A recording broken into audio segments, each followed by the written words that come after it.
మాట్లాడుతున్నాం. ఇంకా ఇప్పుడు ఎన్టీఆర్ భరోసా పింఛన్లు, అన్న క్యాంటీన్లు నిన్న ముఖ్యమంత్రి చెప్పుకొచ్చారు. ఇప్పుడు దసరా కానుగ్గా ఆటో డ్రైవర్లకు ప్రతి ఒక్కరికి ఏడాదికి 15,000 ఆర్థిక సాయం ఆటో మిత్ర. ఇది మంత్రి గారు, ఈ ఆటో మిత్ర ఇప్పుడు చెప్పిందా ఇంతకుముందు? అంటే ఈ బస్సు వల్ల ఎవరైతే కొంత ఆటో డ్రైవర్లు ఇబ్బంది పడుతున్నారో దానివల్ల తీసుకొచ్చారా? ఇది ఇంతకుముందు ప్రామిస్ ఉందా?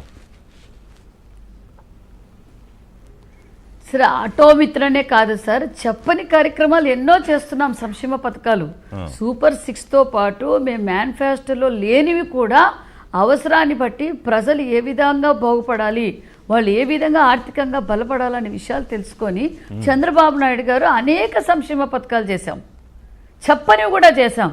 మరి జగన్మోహన్ రెడ్డి గారికి అది అర్థం కాలేదు. జగన్మోహన్ రెడ్డి గారు ఈరోజు అతని సాక్షి పత్రికలో ఏం రాశాడో చూడండి.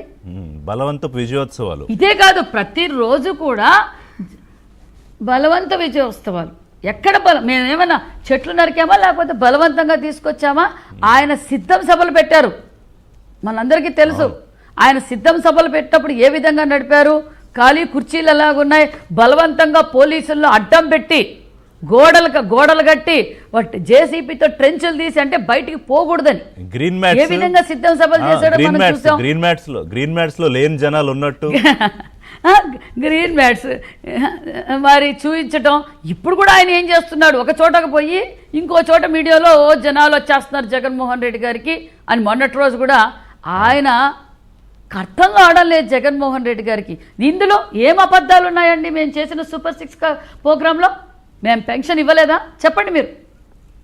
ఆదివారము 1వ తారీఖు వస్తే ముందు రోజే పెన్షన్ ఇస్తున్న ప్రభుత్వం కూటమి ప్రభుత్వం, మాన్యశ్రీ ముఖ్యమంత్రి చంద్రబాబు నాయుడు గారు. మరి ఆయన ఎప్పుడు పెన్షన్ ఇస్తామన్నారండి? 3,000 రూపాయలు. 200 ఉన్న పెన్షన్ని 1,000 రూపాయలు చేసింది చంద్రన్న. 1,000 రూపాయల పెన్షన్ని 2,000 చేసింది చంద్రన్న.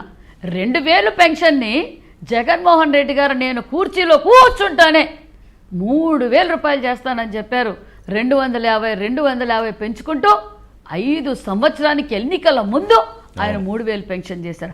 ఆయనదా అబద్ధం, మాదా చెప్పండి. అంతేకాకుండా వికలాంగులకు 3,000 ఉన్న పెన్షను మేము 6,000 చేశాం. అప్పుడు కూడా చంద్రబాబు నాయుడు గారు 3,000 చేసిన పెన్షనే. వికలాంగులను గుర్తించింది చంద్రబాబు నాయుడు గారు. 3,000 ఉన్న పెన్షన్ వికలాంగులను కూడా గాలికి వదిలేశారు. మరి ఈరోజు ఇంత పెరిగిపోయిన ధరల్లో వికలాంగులు ఇబ్బంది పడుతున్నారని గ్రహించి 3,000 ఉన్న పెన్షన్ 6,000 మేము అందజేయలేదా? అది అబద్ధమా చంద్రబాబు మరి జగన్మోహన్ రెడ్డి గారికి?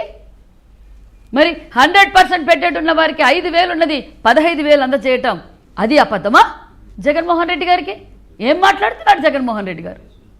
అంతేకాదు, మరి రాష్ట్ర వ్యాప్తంగా నా బడుగు బడిగిన వర్గాలు అని చెప్పి ఓట్లు వేయించుకున్న తర్వాత అన్నా క్యాంటీన్లు, ఎన్టీఆర్ అన్నా క్యాంటీన్లు తీసేశారు. మరి జగన్మోహన్ రెడ్డి గారికి మరి బడుగు బడిగిన వర్గాల మీద ప్రేమే ఉంటే ఆయనకు అలవాటే కదా రాజారెడ్డి రాజ్యాంగం నడపడం. 5 ఏళ్ళు రాజారెడ్డి రాజ్యాంగమే నడిపారు. మరి రాజారెడ్డి రాజ్యాంగమే నడపచ్చు కదా. మరి ఎన్టీఆర్ అన్నా క్యాంటీన్ పేరు తీసేసి రాజారెడ్డి పేరు పెట్టుకోవచ్చుగా. పేర్లు పిచ్చుంది, ఫోటోలు పిచ్చు. మరి ఎందుకు తీసేశారంటే బడుగు బడిగిన వర్గాలు నాణ్యతమైన 5 రూపాయల భోజనం తినడం కూడా ఇష్టం లేదు. కాదు మంత్రి, ఇవాళ ఆయన సమస్య ఏంటి? కాదు మీకు అర్థమైంది చెప్పండి. ఇప్పుడు ఆయన ప్రాబ్లం ఏంటి? ఇంతమంది